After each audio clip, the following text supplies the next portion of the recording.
Detective Conan, death note. अध्याय 11 से 11, नामों का महत्व होता है। पैंग, पैंग, पैंग। भूमिगत शूटिंग रेंज में गोलियों की तीखी आवाज गूंज उठी। रीलोड करो और जारी रखो।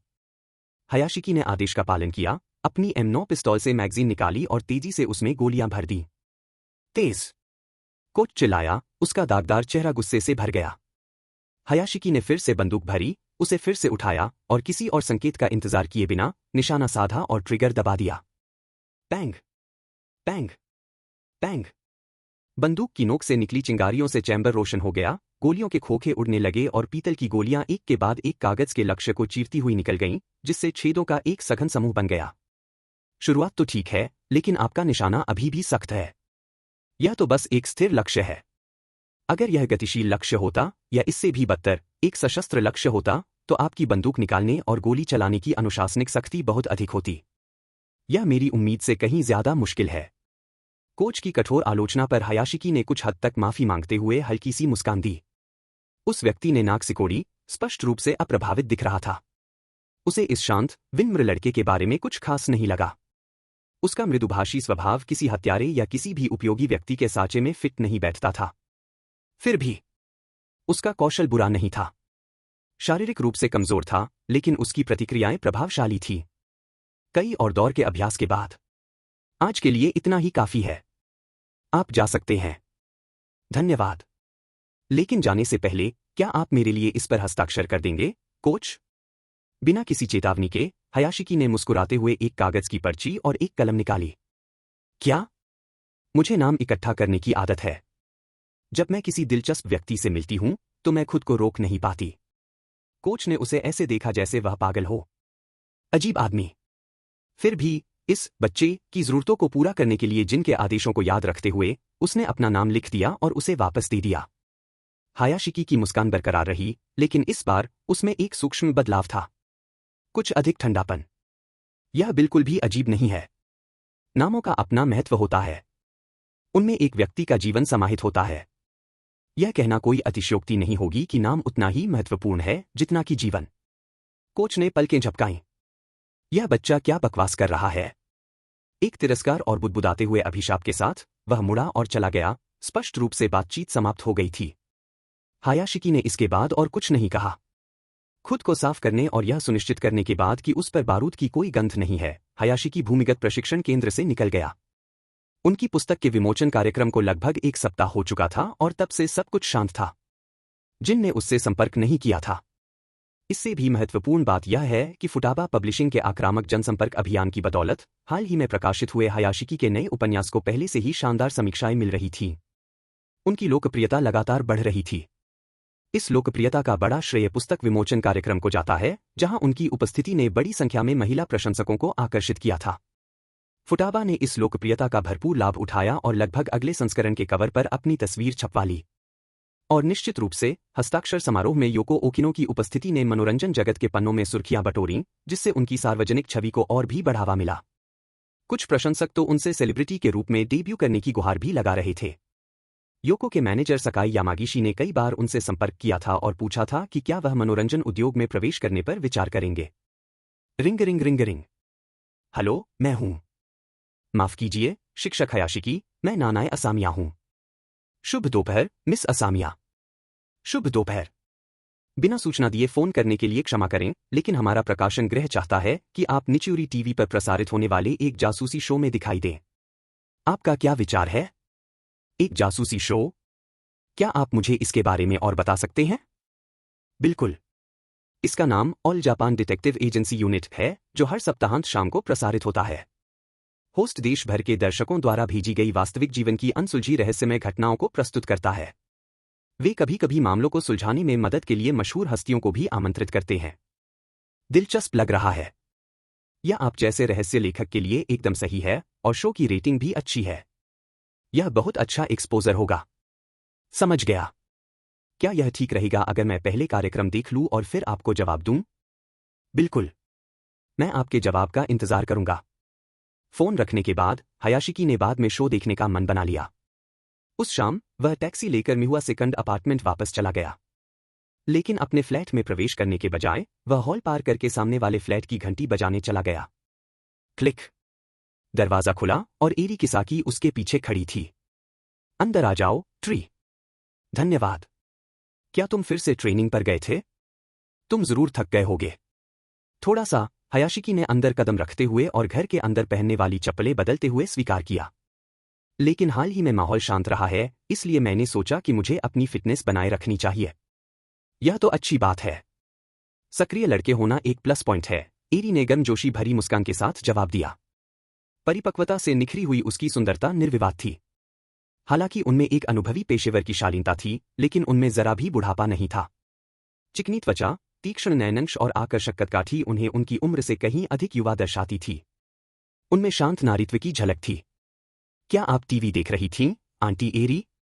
दरअसल अभी अभी मेरी रैन से फोन पर बात हुई थी।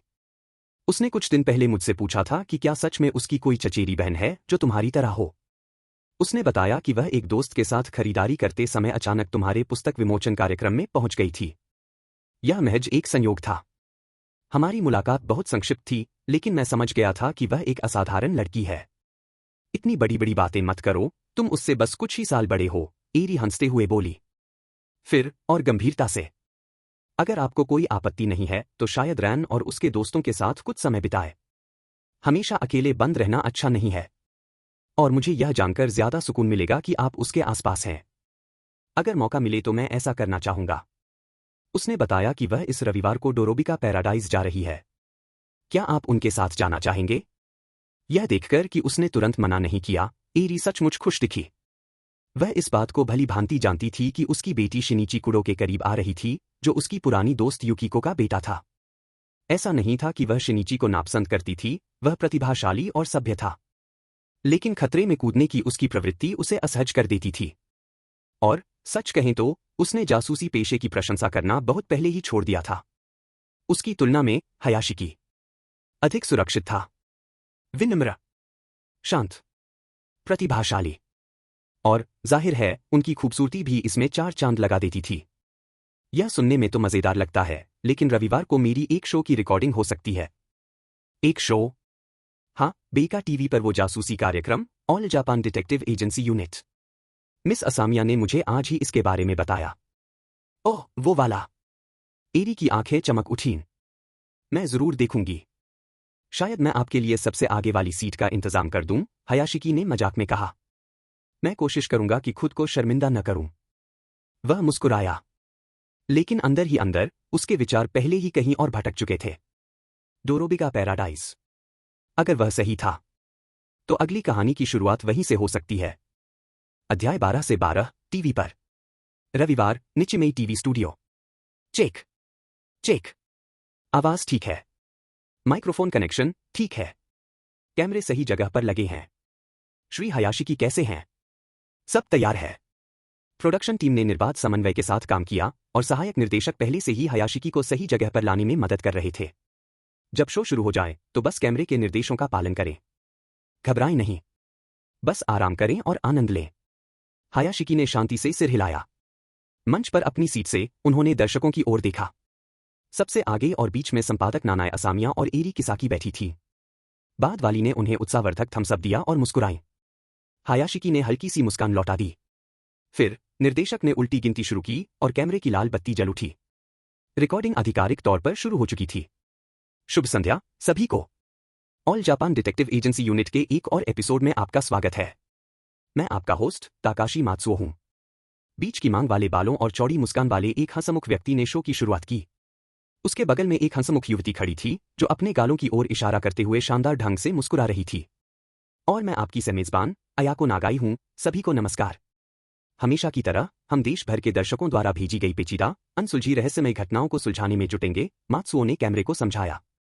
और आज हमारी मदद करने के लिए हमने एक बहुत ही खास मेहमान को आमंत्रित किया है, श्री हयाशिकी, जो लगातार 3 हिट रहस्य उपन्यासों के बेस्ट सेलिंग लेखक हैं।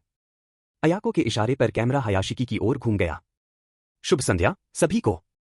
स्टूडियो की रोशनी उनके शांत, सुरुचिपूर्ण चेहरे पर प्रतिबिंबित हो रही थी। उनकी मुस्कान सौम्य, परिष्कृत और बेहद आकर्षक थी। स्टूडियो में मौजूद दर्शक तालियों की गड़गड़ाहट से गूंज उठे, साथ ही कई युवतियों की चीखें भी सुनाई दी। शिक्षक हयाशिकी कितने सुंदर हैं। यहां तक कि अयाको नागाई भी अपनी सांस रोक नहीं पाई।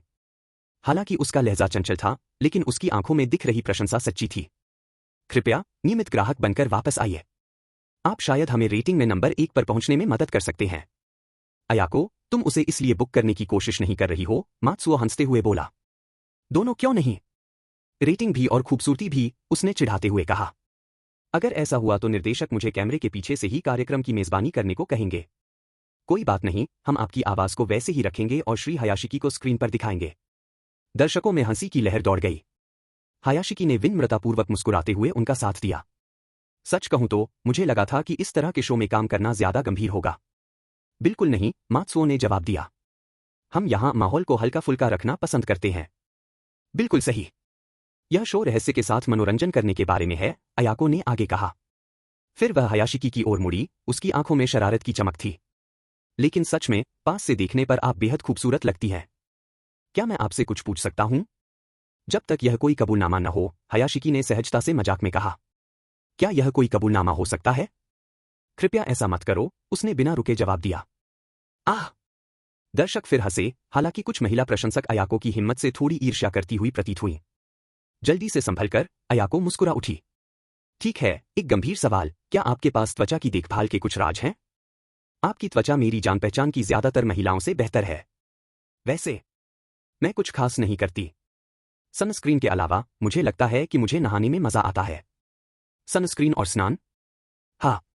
अत्यधिक यूवी किरणों के संपर्क में आने से उम्र बढ़ने की प्रक्रिया तेज हो जाती है। और जहां तक स्नान की बात है, क्या आपने कभी ध्यान नहीं दिया कि गर्म पानी के झरने में भिगोने के बाद आपकी त्वचा बेहतर महसूस होती है? अरे वाह, आप बिल्कुल सही कह रहे हैं।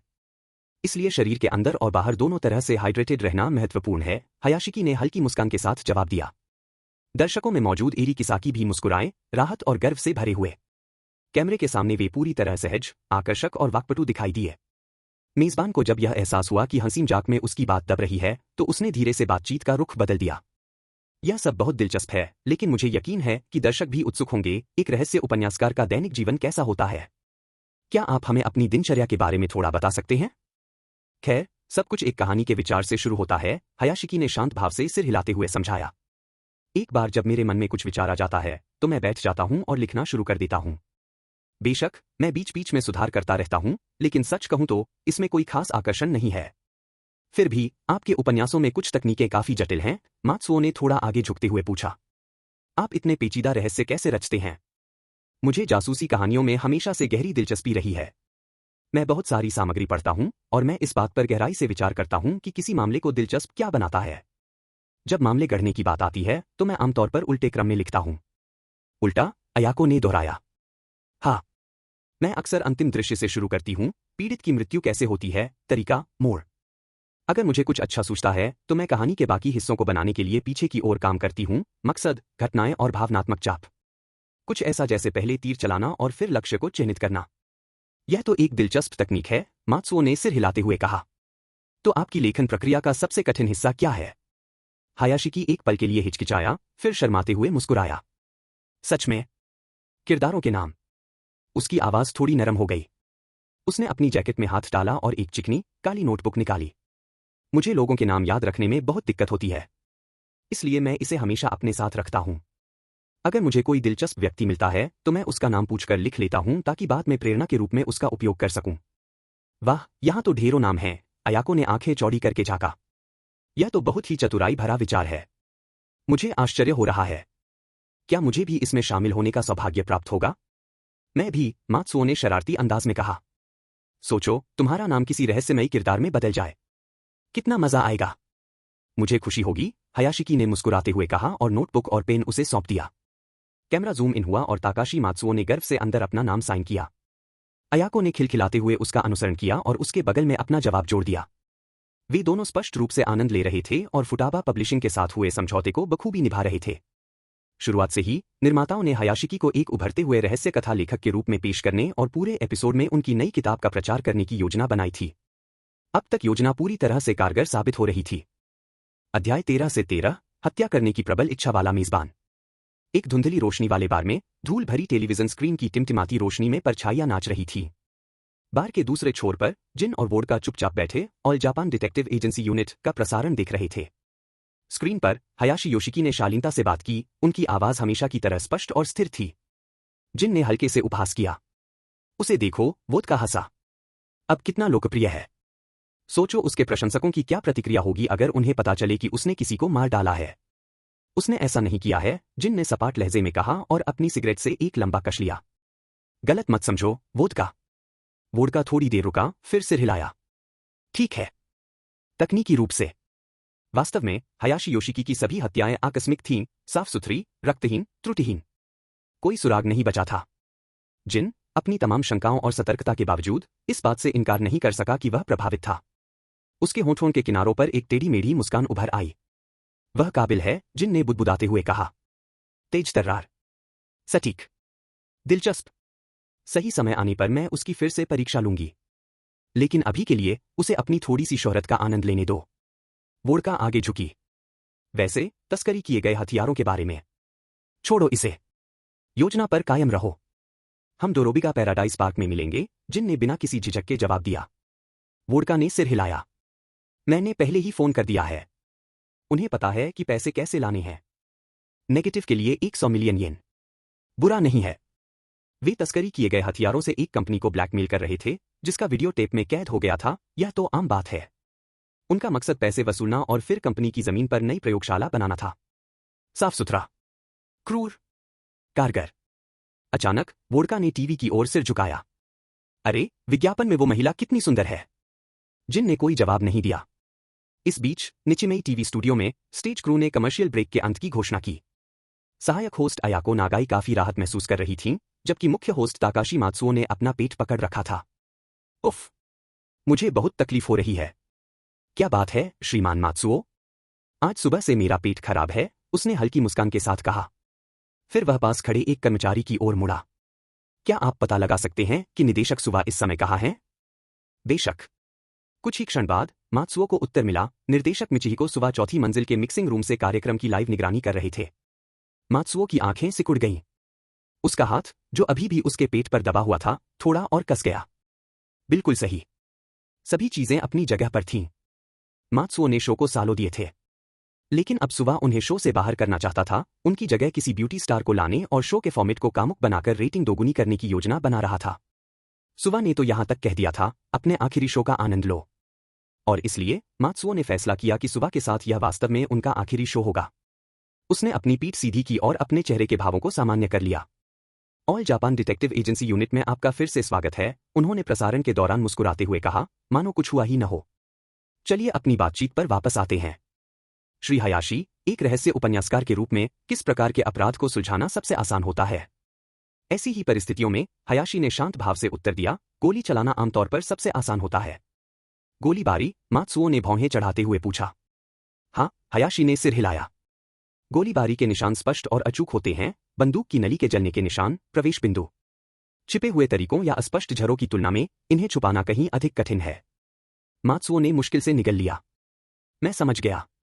एक पल के लिए उसके चेहरे पर बेचैनी की एक झलक दिखाई दी, लेकिन उसने जल्दी से इसे दूर कर दिया। फिर अयाको की हंसमुख आवाज सुनाई दी, शूटिंग की बात करें तो श्री मात्सुओ तो बंदूकों के बिल्कुल दीवाने हैं। मैंने सुना है कि वे एक पेशेवर शूटर जितने ही अच्छे हैं। मात्सुओ की पुतलियां सिकुड़ गईं। यह एक अतिशयोक्ति है, वह अजीब तरह से हंसा। मैंने विदेश में प्रशिक्षण लिया है, लेकिन मैं कोई पेशेवर नहीं हूं। अरे, रहने दो, अयाको ने चिढ़ाते हुए कहा। वह कैमरे के पीछे तो हमेशा अपनी बड़ाई करता रहता है। माहौल को हल्का करने के लिए मात्सुओ ने शरारती अंदाज में खड़े होकर अपनी उंगलियों को थोड़ा अलग करते हुए कहा, शायद मैं पेशेवर बनने के बस एक कदम दूर हूं। दर्शक हंसे। जल्द ही यह सेगमेंट अगले गेम में बदल गया। कैदी आप हैं, एक 4 मिनट का वीसीआर जहां दर्शकों ने सुरागों के आधार पर हत्यारे की पहचान का अनुमान लगाया। जब यह चल रहा था, तब स्टूडियो के मेजबानों को आखिरकार आराम करने का मौका मिल गया। मंच के पीछे अयाको हयाशी को एक तरफ लगी स्क्रीन के पास ले गई ताकि वे साथ में लघु फिल्म देख सकें। प्रोडक्शन टीम ने वाकई में पूरी जान लगा दी। उसने वीसीआर के खत्म होने के करीब आते ही टिप्पणी की। हयाशी ने कोई प्रतिक्रिया नहीं दी। उसकी आंखें शांत भाव से एक ही जगह टिकी रहीं। वैसे, उसने पूछा, श्री मात्सुओ कहाँ हैं? हाँ, मुझे देखने दो। उसके अपनी बात पूरी करने से पहले ही मात्सुओ पसीने से भीगा हुआ दौड़ता हुआ आया। उसका एक हाथ अभी भी उसके पेट पर था। मैं यहां हूं, मैं यहां हूं। अभी भी पूरी तरह ठीक नहीं हूं, लेकिन ठीक हूं। चलिए शो खत्म करने की तैयारी करते हैं। अध्याय 14, छोटे भाई, यह थोड़ा खतरनाक क्यों लग रहा है? प्रसारण समाप्त हो गया था। स्टेज की लाइटें धीमी हो गईं।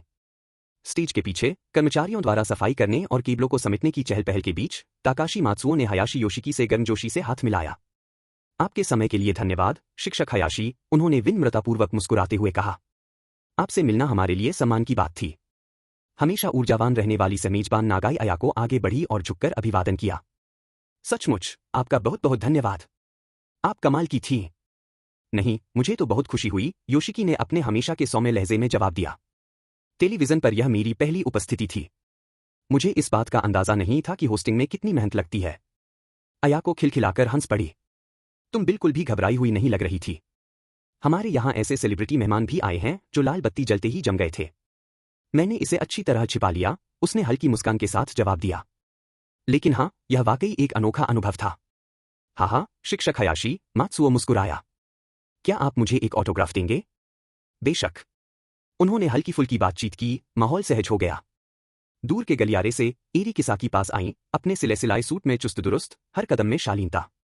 उनके साथ हयाशी की संपादक नानाए असामिया भी थी। निर्देशक सुबह कहाँ हैं? असामिया ने भौहें चढ़ाते हुए पूछा। वह आमतौर पर शो के बाद आते हैं। यह अजीब था। निर्देशक हमेशा मेहमानों का अभिवादन करने, हाथ मिलाने और सुझाव देने के लिए बाहर आते थे। लेकिन आज रात मिचिहिको सुबह गायब हो गया था। जैसे ही उन पर वह असहज सन्नाटा छा गया, एक स्टेज वर्कर उनकी ओर दौड़ता हुआ आया, जिसका चेहरा पीला पड़ गया था। श्री मात्सुओ, उसने पुकारा। निर्देशक सुबह लापता हैं। क्या? मात्सुओ ने अपनी भौहें ऊपर उठाईं। मैंने चौथी मंजिल पर स्थित मिक्सिंग रूम और उसके मोबाइल फोन पर कॉल किया। कोई जवाब नहीं दे रहा है। क्या कोई मिक्सिंग रूम चेक कर सकता है? मात्सुओ ने अपने चेहरे पर वही विनम्र मुस्कान लिए हुए पूछा। ठीक है। कर्मचारी भाग गया। ठीक है, मात्सुओ ने हल्के से कहा, शायद उसका ध्यान कहीं और चला गया होगा। शिक्षक हयाशी, मुझे उम्मीद है कि इंतजार ज्यादा लंबा नहीं रहा होगा। योशिकी ने सिर हिलाया। कोई बात नहीं। मुझे कोई आपत्ति नहीं है। उसने एरी किसाकी की ओर देखा, जो चुपचाप सहमति से उसे देख रही थी। आज तुम शानदार थे, उसने कहा। बिल्कुल शांत थे। धन्यवाद, आंटी एरी। चलिए बाद में कहीं अच्छी जगह जाकर जश्न मनाते हैं। मुझे यह अच्छा लगेगा, उसने मुस्कुराते हुए कहा। लेकिन तभी मंच के पीछे की दीवार पर लगा फोन अचानक बज उठा। एक कर्मचारी ने उसे उठाया और उसका चेहरा तुरंत सदमे से विकृत हो गया। क्या? निर्देशक सुबह खून से लथपथ हैं? वे शब्द हवा में बिजली की कड़क की तरह गूंजते रहे। सब लोग जम गए। वह मर गया है, कर्मचारी ने फोन रखने के बाद हकलाते हुए कहा। उन्होंने कहा कि वह चौथी मंजिल के मिक्सिंग रूम में है। इस घटना से पूरे समूह में सदमा फैल गया।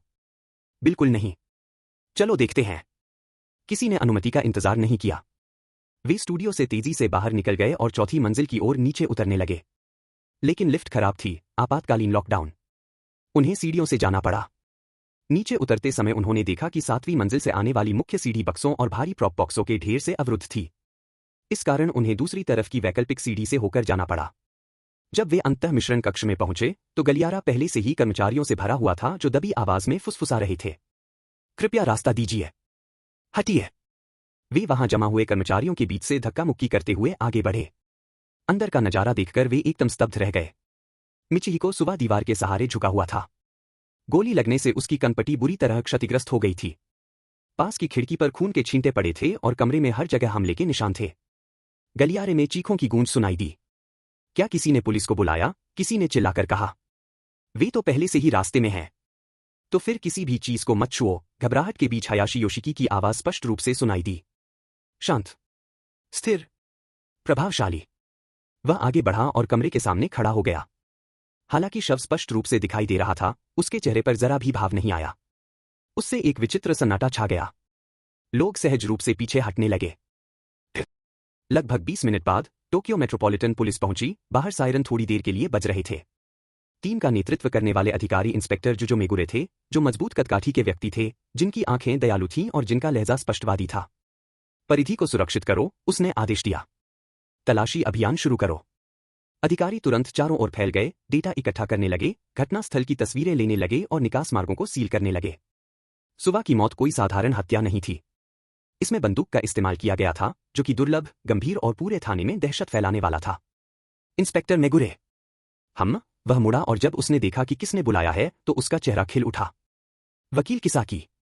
एरी ने उसे हल्का सा सिर हिलाकर जवाब दिया। मैं यहां इस युवक के साथ हूं। वह आज कार्यक्रम में अतिथि थे। उसने हायाशी योशिकी को इशारा किया। मेगुरे उसकी ओर मुड़ी। और आप कौन हैं? हायाशी योशिकी, एक रहस्य उपन्यासकार, उन्होंने थोड़ा झुककर अपना परिचय दिया। एक रहस्य उपन्यासकार, है ना? मेगुरे ने उत्सुकता से अपनी भौहें उठाईं। उसने योशिकी से हाथ मिलाने के लिए हाथ बढ़ाया। तभी पास ही खड़ा एक पुलिस अधिकारी हाथ में नोट्स लिए दौड़ता हुआ आया। इंस्पेक्टर मेगुरे, स्थिति रिपोर्ट। आइए सुनते हैं। पीड़ित मिचिहिको सुवा, उम्र 37 वर्ष, निचिमेई टीवी के कार्यकारी निर्माता थे। मृत्यु का कारण कनपट्टी पर गोली लगना। गोली निकलकर उनके पीछे की खिड़की से टकराई। अन्य राउंड? हाँ। खिड़की के पास एक पोस्टर के नीचे 2 और गोलियां फंसी हुई मिली और एक दीवार घड़ी के पास।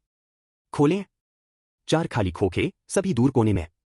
मेगुरे ने अपनी ठुड्डी रगड़ी। 4 गोलियां चलाई गईं। 4 खाली कारतूस मिले। यह सब मिलाकर मामला बनता है। एक अन्य अधिकारी ने कहा, उस खिड़की के अलावा मिक्सिंग रूम में जाने का केवल एक ही दरवाजा है। और बाहर कोई रेलिंग नहीं है, यह एक खुला गड्ढा है। मेगुरे ने सिर हिलाया। तो फिर हत्यारा शायद बाहर से आया होगा। उसने पीड़ित को खिड़की की ओर धकेला और फिर उसे मार डाला। उन्होंने यह बात पूरे आत्मविश्वास से कही। उसके पीछे ताकाशी मात्सुओ ने धीरे से खुद ही मुस्कुरा दिया।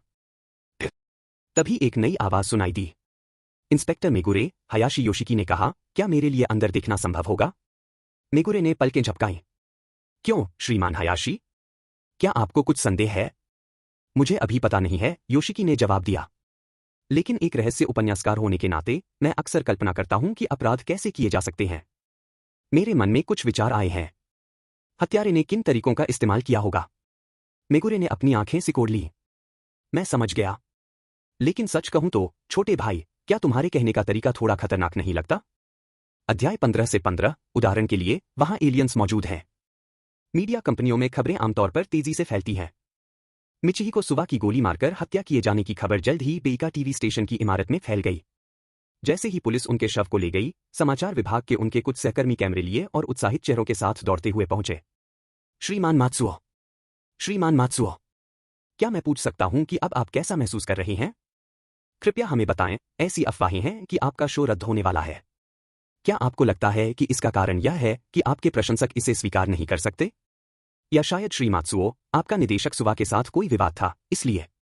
उत्साहित पत्रकार अपने माइक्रोफोन ताकाशी मात्सुओ की ओर दौड़े और उन पर तोप की तरह सवालों की बौछार कर दी, जिससे मात्सुओ का चेहरा और भी गंभीर होता चला गया।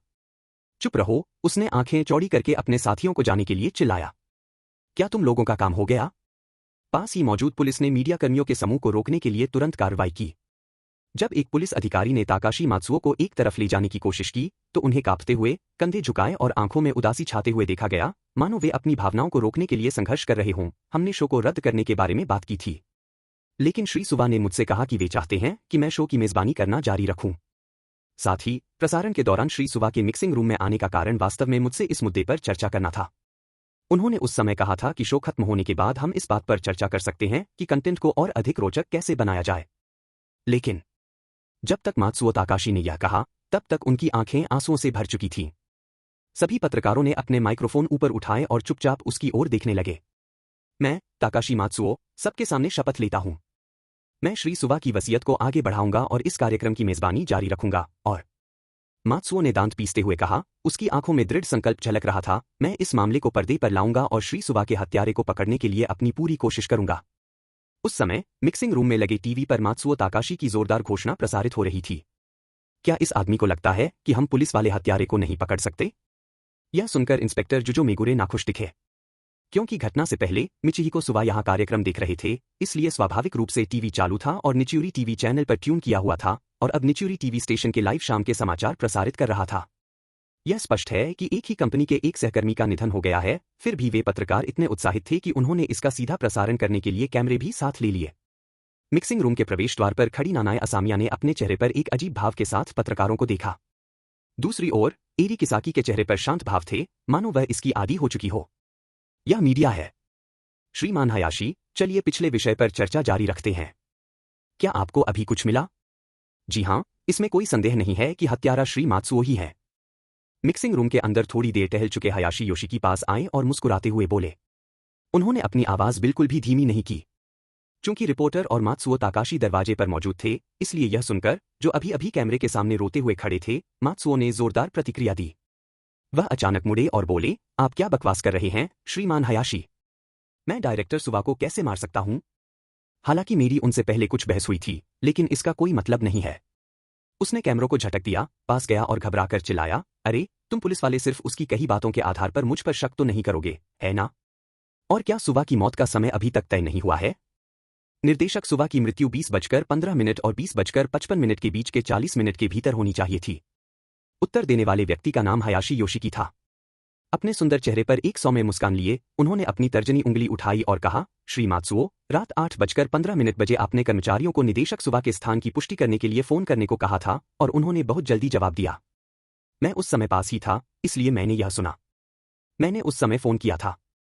ये विवरण महत्वपूर्ण नहीं है। कार्यकुशलता के लिए, क्या आप कृपया पहले मेरी बात सुन सकते हैं? हयाशी योशिकी ने बीच में ही टोकते हुए कहा।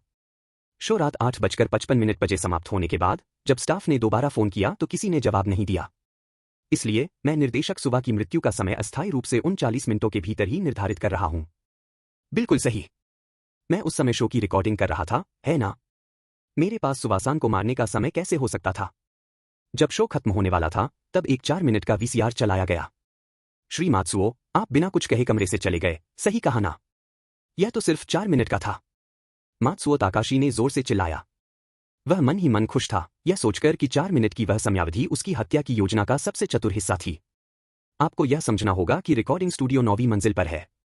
मैं 9वीं मंजिल से 4थी मंजिल तक श्री सुवा को मारने के लिए कैसे दौड़ सकता था और फिर वापस कैसे आ सकता था? मेरे पास इतना समय कैसे हो सकता था? हाँ। मात्सुओ ताकाशी के आश्चर्य के लिए, हयाशी योशिकी ने सिर हिलाकर इसकी पुष्टि की। अपने बाएं हाथ की आस्तीन ऊपर चढ़ाते हुए और घड़ी पर नजर डालते हुए, हयाशी ने अपने उस अविश्वसनीय रूप से स्पष्ट भाव को बनाए रखा, जब हमें श्री सुवा की हत्या की खबर मिली, तो स्टूडियो के बैकस्टेज से सभी लोग दौड़कर यहां आ गए।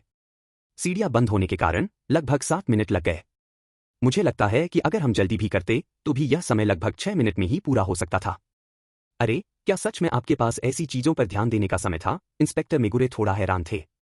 हयाशी योशिकी ने कोई जवाब नहीं दिया। यह सुनकर ताकाशी मात्सुओ ने अपनी पीठ सीधी की और कहा, तो तुम भी जानते हो कि यह निश्चित रूप से मैं नहीं हो सकता। लेकिन अगर हम 7वीं मंजिल से शूटिंग पूरी कर लें और फिर स्टूडियो लौट आएं, तो आने जाने में सिर्फ 2 मिनट का समय लगेगा। हयाशी योशिकी की शांत आवाज सुनकर मात्सुओ का चेहरा अचानक पीला पड़ गया। उसका दिल जोर से धड़कने लगा और वह लगभग सांस नहीं ले पा रहा था। लेकिन फिर भी उसके मन में आशा की एक छोटी सी किरण बाकी थी और उसने शांत भाव से कहा, 7वीं मंजिल? क्या पुलिस ने अभी अभी यह नहीं कहा कि हत्यारा बाहर से अंदर आया था? टीवी स्टेशन के सेट डिजाइन के कारण पूरी इमारत की संरचना अनियमित है और विभिन्न कमरों में खिड़कियों की स्थिति अलग अलग है। यदि आप इस मिक्सिंग रूम की खिड़की से ऊपर की ओर देखें, तो आपको 5वीं और 6ठी मंजिल पर कोई खिड़की नहीं मिलेगी, लेकिन 7वीं मंजिल पर खिड़कियां हैं। हयाशी योशिकी के शब्दों ने मात्सुओ ताकाशी को स्तब्ध कर दिया। अगर संभव हो तो वह सचमुच चाहता था कि वह मुंह बोलना बंद कर दे। हालांकि हयाशी योशिकी ने आगे कहा, आप जानते हैं, श्रीमान मात्सुओ, जब मैंने फ्लिप विंडो खोली और बाहर देखा, तो मुझे ठीक वैसी ही खिड़की 7वीं मंजिल पर ठीक ऊपर दिखाई दी। तभी मुझे इस विधि का विचार आया। लेकिन चूंकि यह थोड़ा ज्यादा सरल और दिलचस्प नहीं लगा, इसलिए मैंने इसे रिकॉर्ड करने का इरादा नहीं किया। रुको, श्री हयाशी, आपका मतलब?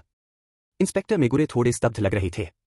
उन्होंने अपना सिर मिक्सिंग रूम में फ्लिप विंडो की ओर घुमाया और हिचकिचाते हुए पूछा, क्या सुवा मिचिहिको ने वास्तव में खिड़की खोली थी और ऊपर देखा था जब 7वीं मंजिल से हत्यारे ने उन्हें गोली मारकर हत्या कर दी थी?